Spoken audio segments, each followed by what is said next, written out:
RDO కార్యాలయంలో నిన్న night 11:30 గంటల ప్రాంతంలో షాక్ సర్క్యూట్ జరిగింది.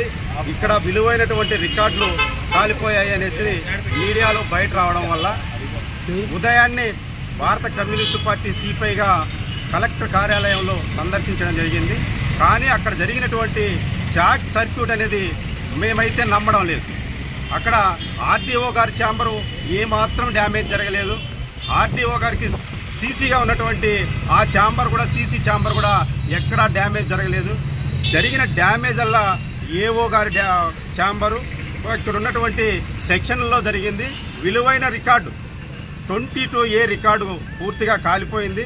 రెవెన్యూ కోర్టులో జరిగినటువంటి రికార్డులు పూర్తిగా ధ్వంసమయ్యాయి తప్ప మిగతా కలెక్టర్ ఆర్డీఓ గారి ఛాంబర్ కానీ పైన ఉన్నటువంటి ఆఫీసులో ఎక్కడ కానీ జరిగినటువంటి పరిస్థితి కనిపించడం లేదు.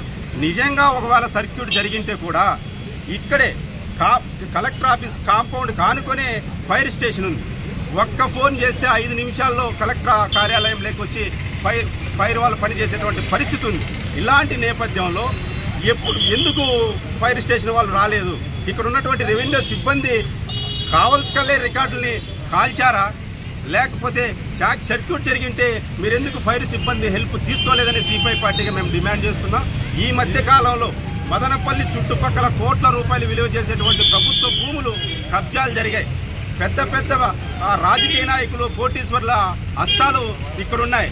ఈరోజు రికార్డు కాలిపోతే ఇక్కడ నష్టపోయేది ఎకరా అరెకరా ఉన్నటువంటి పేద రైతు. అక్కడ ఉన్నటువంటి లిటికేషన్లో ఉన్న భూములు రెవెన్యూ కోర్టులో జరుగుతుంటే ఆ రికార్డులు కూడా ఇవాళ కాల్ చేశారంటే ఇది పూర్తిగా డబ్బున్నవారు రెవెన్యూ అధికారులు కలిసి చేసినటువంటి కుట్రని సిపిఐ పార్టీగా మేము భావిస్తున్నాం. గతంలో 2007, 2009లో మదనపల్లి ఎంఆర్ఓ ఆఫీస్ కూడా కాలిపోవడం జరిగింది. ఆ రోజు జరిగినటువంటి రికార్డు నష్టంతో ఈ రోజుకు కూడా మదనపల్లి చుట్టూ ఫేక్ డాక్యుమెంట్లు సృష్టించుకొని భూ కబ్జాలు భూదందాలు జరుగుతూ పేద ప్రజలపైన రికార్డులు సృష్టించి పేద ప్రజలను బెదిరించేటువంటి పరిస్థితి కూడా ఇవాళ మదనపల్లిలో ఉంది. కానీ ఉదయాన్నే ఇవాళ మీడియాని కూడా లోపలికి అనో చేయలేదు. ఒక పక్క పోలీస్ యంత్రాంగం, ఇంకో పక్క రెవెన్యూ యంత్రాంగం మీడియాని కానీ ప్రజా సంఘాలను కానీ కమ్యూనిస్టు పార్టీలని ఎవరిని కూడా అలో చేయకుండా ఇవాళ చూస్తున్నారంటే నైట్ జరిగింది 11:30 గంటకి.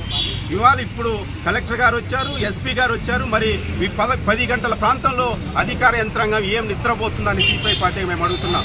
మేము రాష్ట్ర ప్రభుత్వానికి విన్నవించుకునేది కూడా ఏమంటే ఇవాళ ఈ రాష్ట్రంలో ఉన్నటువంటి ఐఏఎస్లు ఐపీఎస్లు పూర్తిగా కరప్టెడ్ అయిపోయారు. వీళ్ళ వల్లనే ఇవాళ వ్యవస్థలో నష్టం జరుగుతుంది.